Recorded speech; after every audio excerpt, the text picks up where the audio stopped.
I want to thank the witnesses for traveling, coming up here to Washington, and my Ag Commissioner Todd Staples coming all the way from Austin, Texas, and I appreciate you all showing up here today. The purpose of this hearing is to examine the threat to the southern border due to narco-terrorism. Before I begin my opening statement, I see that Mr. Cuellar, Mr. Reyes, Mr. Green are here. I think also Mr. Farenthold will be joining us, and I ask unanimous consent that they be allowed to sit on the dais for the hearing today.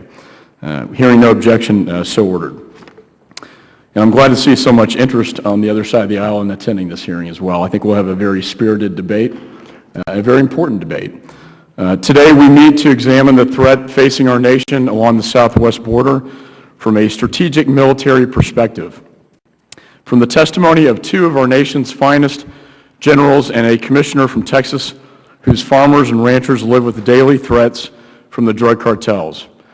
Earlier this week, we learned that a plot was foiled in which a U.S. informant, posing as a member of a Mexican drug cartel, was approached by a terrorist plotting to assassinate the Saudi ambassador to the United States. Although the attack was thwarted, this incident implies the existence of ties between terrorists and the drug cartels.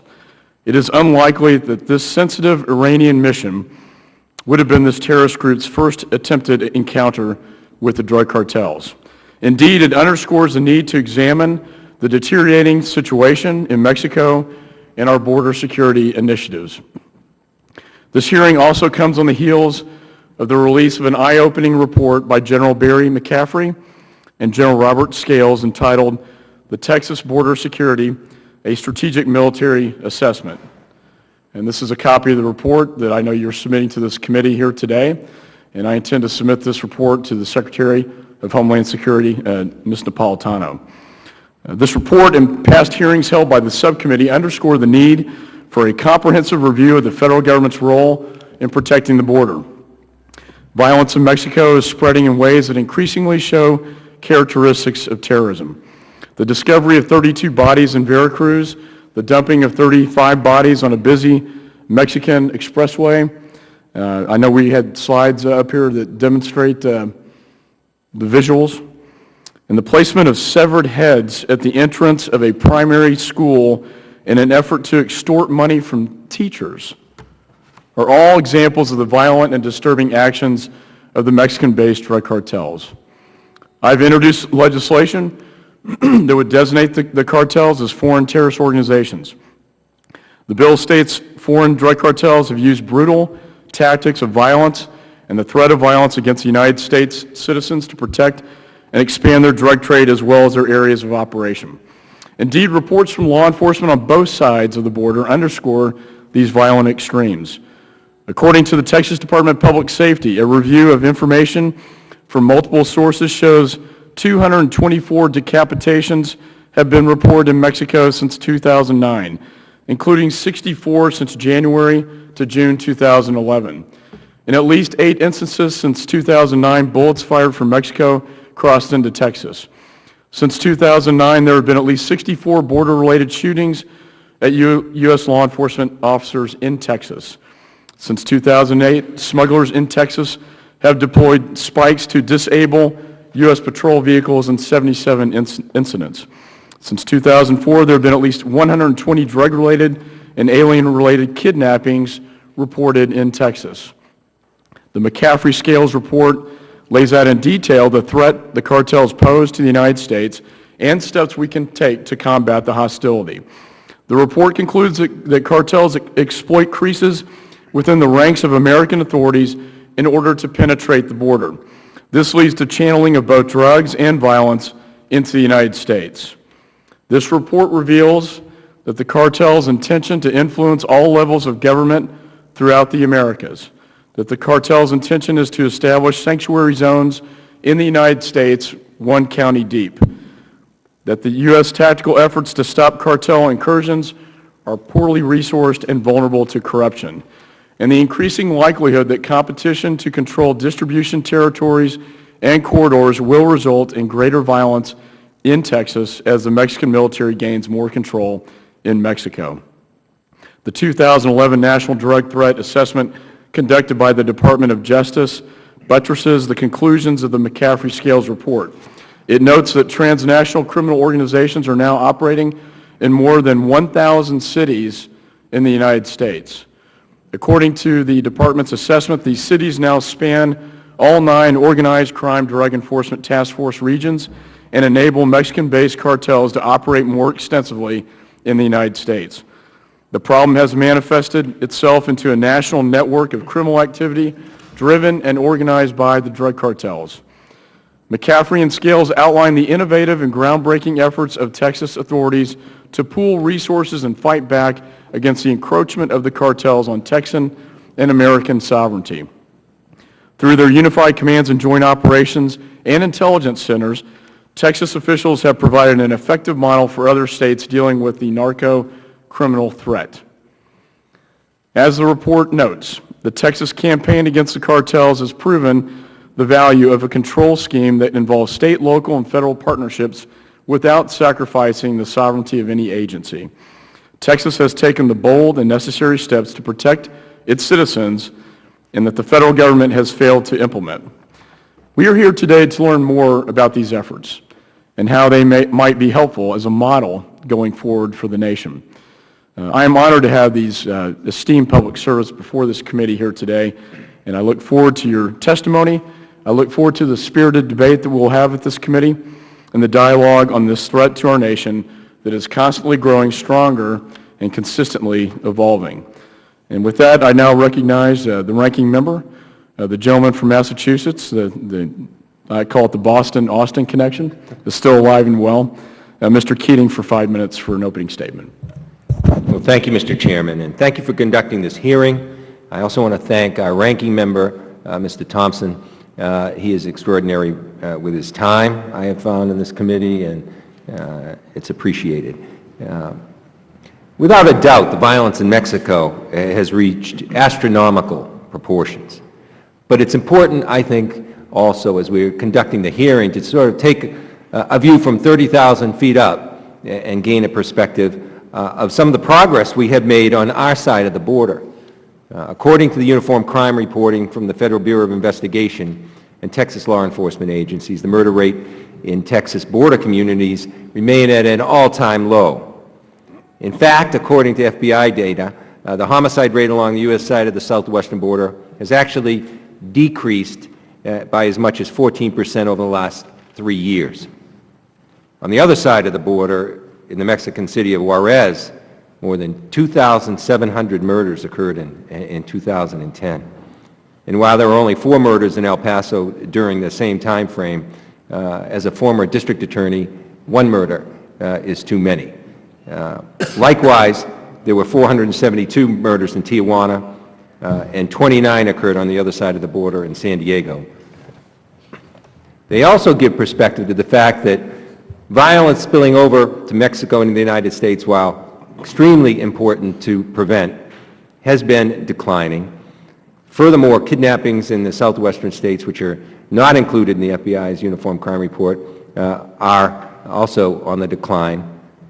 What is a concern, however, is the great strides which the Department of Homeland Security and the Department of Justice have taken through the FBI, ATF, and DEA risk setbacks due to cuts made to the agencies and budget cuts by this Congress.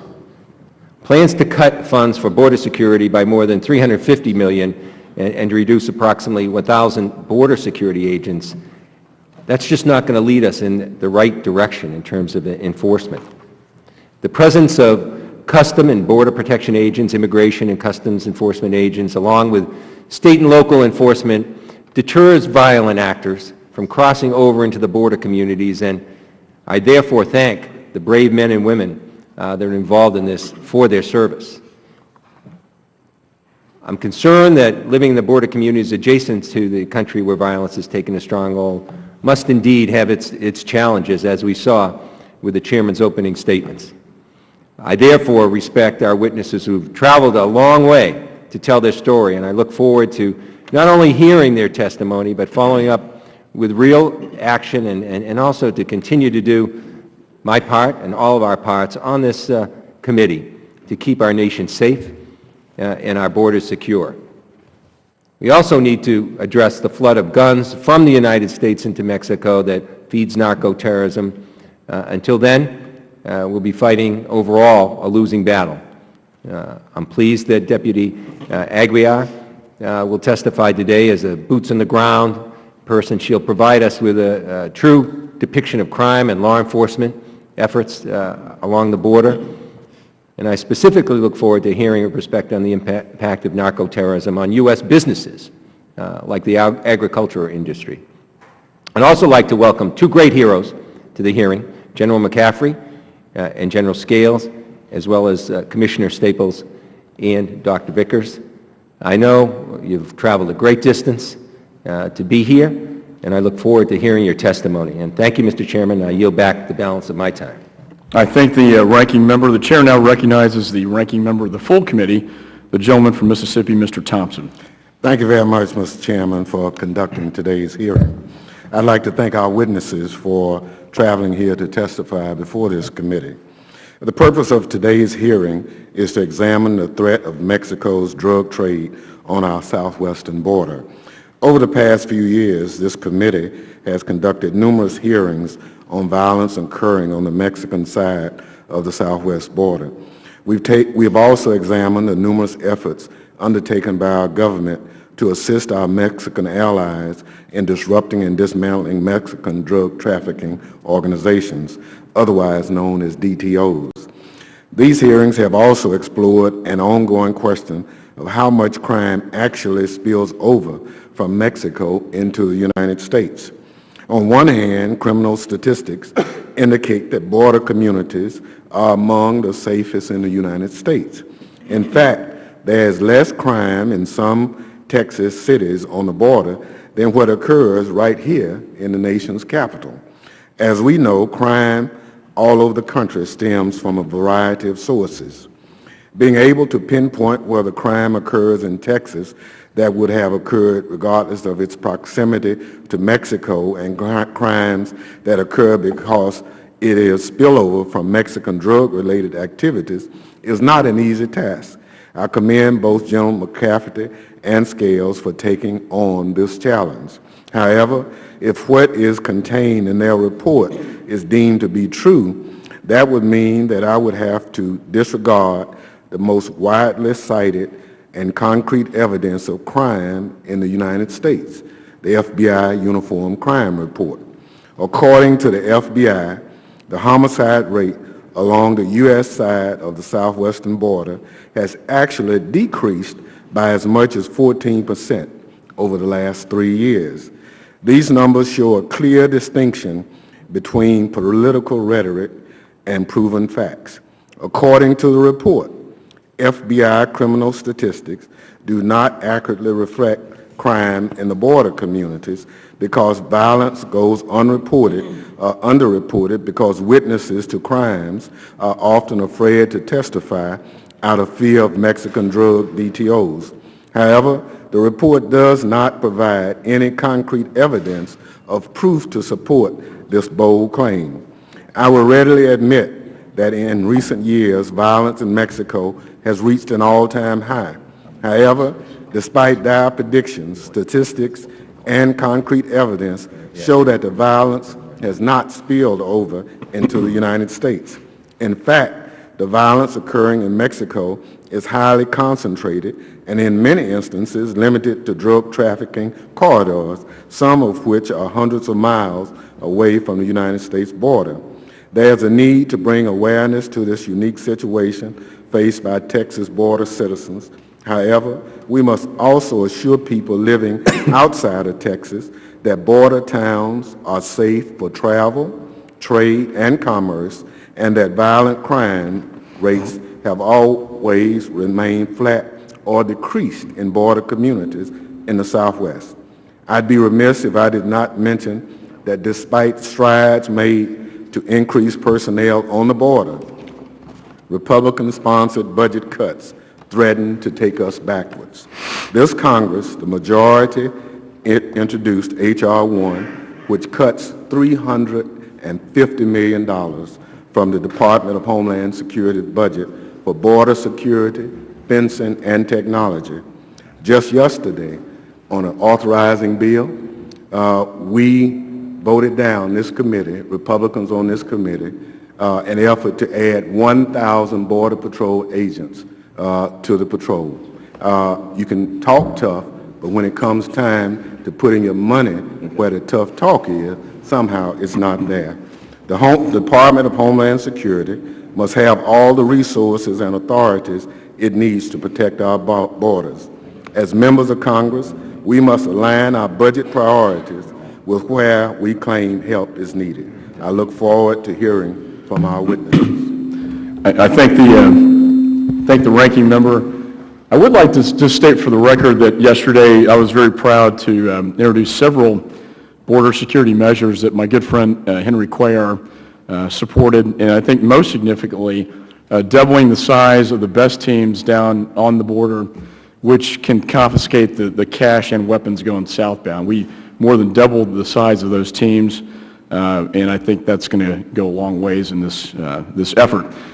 With that being said, members are advised that we have votes, and I understand we have 2 minutes left on the clock to vote, so we'll have to run very quickly. We have 2 votes. We'll be back probably in about 30 minutes, and I will introduce the witnesses and look forward to the testimony. Thank you.